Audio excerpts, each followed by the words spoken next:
السلام علیکم۔ چینل کو سبسکرائب کریں، ویڈیو کو دوستوں کے ساتھ شیئر کریں اور لائک کریں۔ حضرت عبداللہ بن عمر سے روایت ہے، کہتے ہیں میں نے رسول اللہ صلی اللہ علیہ وآلہ وسلم کو فرماتے ہوئے سنا ہے کہ پچھلے زمانے میں 3 لوگ سفر پر ایک ساتھ نکلے۔ چلتے چلتے رات ہو گئی تو ان لوگوں نے پاس کے ایک غار میں رات بسر کرنے کا ارادہ کیا۔ جیسے ہی وہ لوگ غار میں داخل ہوئے، اوپر پہاڑ سے ایک چٹان گری اور غار کا منہ بند ہو گیا اور پورے غار میں گھنا اندھیرا چھا گیا۔ اچانک ہی حادثہ پیش آنے کی وجہ سے تینوں کی جان پر آ پڑی۔ ان کو موت اپنے سامنے نظر آنے لگی۔ ظاہر سی بات تھی کہ اس پہاڑ جیسی چٹان کو ہٹانا ان کے لیے ناممکن تھا۔ تینوں نے اپنی زندگی سے مایوس ہو کر کہا، اب ہمارے لیے یہاں سے بچ نکلنا بہت مشکل ہے۔ اگر اللہ تعالیٰ ہی کوئی کرشمہ کر دے تو وہ اور بات ہے۔ اس لیے جس نے بھی اپنی زندگی میں کوئی نیک کام صرف اور صرف اللہ کی رضا اور اس کی خوشنودی کے لیے کیا ہو، وہ اس کام کا واسطہ دے کر اللہ سے دعا کرے۔ ہو سکتا ہے کہ اللہ تعالیٰ ہماری دعا کو قبول کر کے ہمیں اس مصیبت سے چھٹکارا دلا دے۔ وہ تینوں آدمی اپنے اپنے اعمال کا جائزہ لینے لگے۔ تھوڑی دیر کے بعد ان میں سے ایک آدمی نے بولنا شروع کیا کہ میرے بوڑھے ماں باپ تھے، میں جنگل میں لکڑیاں کاٹ کاٹ کر ان کا اور اپنے بچوں کا پیٹ پالتا تھا۔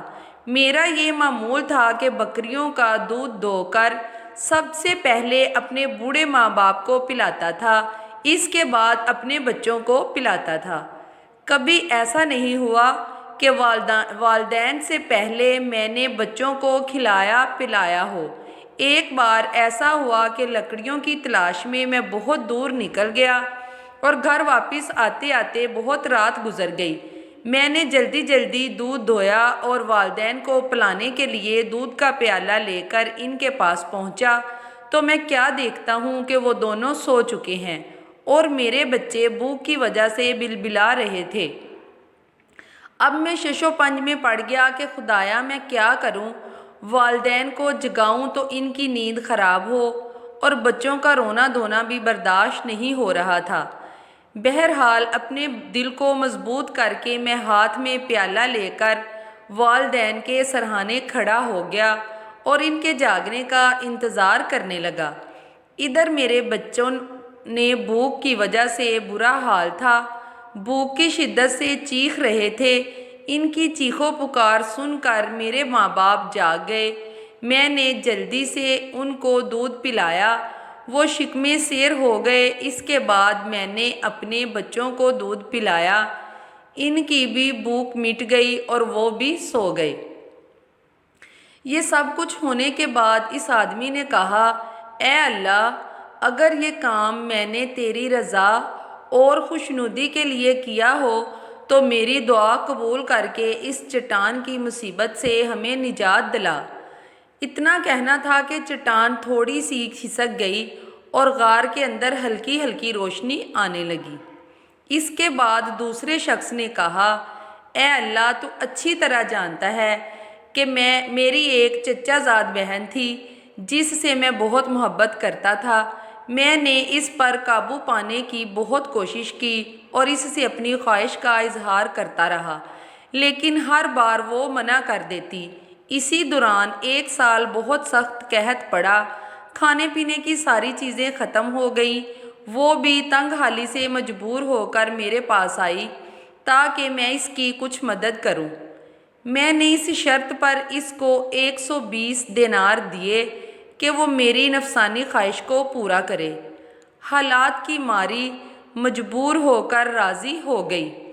اب وہ پورے طور پر میرے قبضے میں تھی تو کہنے لگی، میرے بھائی، اللہ سے ڈر، اس مہر کو ناجائز طریقے سے نہ توڑ۔ اس کی بات سن کر میرے دل میں اللہ کا خوف پیدا ہوا اور میں اپنے ارادے سے باز آ گیا اور وہاں سے چلا گیا۔ حالانکہ وہ مجھے سب سے زیادہ محبوب تھی، میں اس سے سچی محبت کرتا تھا۔ میں نے اس کو دیے ہوئے دینار بھی واپس نہیں لیے۔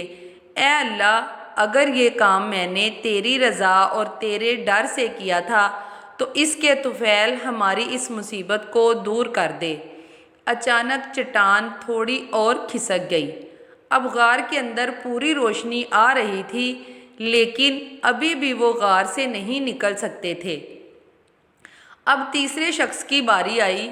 اس نے کہا، اے اللہ، جیسا کہ تو جانتا ہے کہ میں نے چند مزدوروں کو مزدوری پر رکھا تھا، میں ان سب کو وقت پر مزدوری دے دیتا تھا۔ ان میں سے ایک مزدور اپنی مزدوری چھوڑ کر چلا گیا تھا۔ کافی دن گزر گئے، وہ نہیں آیا۔ میں نے اس کی مزدوری کو کاروبار میں لگا لیا۔ اللہ کی شان دیکھیے، اس کاروبار میں بڑا نفع ہوا۔ کچھ سالوں کے بعد وہ آدمی اچانک میرے پاس آ کر کہنے لگا، میرے بھائی، میری مزدوری مجھے دے دو۔ میں نے اس سے کہا، یہ جتنے اونٹ، گائیں، بکریاں اور غلام تم دیکھ رہے ہو، یہ سب کا سب تمہارا ہی ہے، جاؤ لے لو۔ اس نے کہا، میرے بھائی، مذاق چھوڑو، مجھے میری مزدوری دے دو۔ میں نے اس سے کہا، میں مذاق نہیں کر رہا ہوں، واقعی یہ سب کچھ تمہارا ہی ہے، یہ سارا مال و اسباب تمہاری اسی مزدوری کا نتیجہ ہے، بس میں نے اس کو کاروبار میں لگا دیا تھا اور اللہ تعالیٰ نے اس میں برکت دی اور اتنا سب کچھ ہو گیا۔ وہ مزدور بہت خوش ہوا اور خوشی خوشی سارا ریوڑ لے کر چلا گیا۔ اے اللہ، اگر تیرے علم میں نے یہ کام تیری رضا کے لیے کیا ہو تو ہمیں اس مصیبت سے نجات دلا۔ اتنا کہنا تھا کہ چٹان پوری کی پوری کھسک گئی اور وہ سب اپنی منزل کی طرف روانہ ہو گئے۔ تو دوستو، آپ بھی جب دعا مانگو تو اپنی نیکیوں کا حوالہ دے کر دعا مانگا کرو۔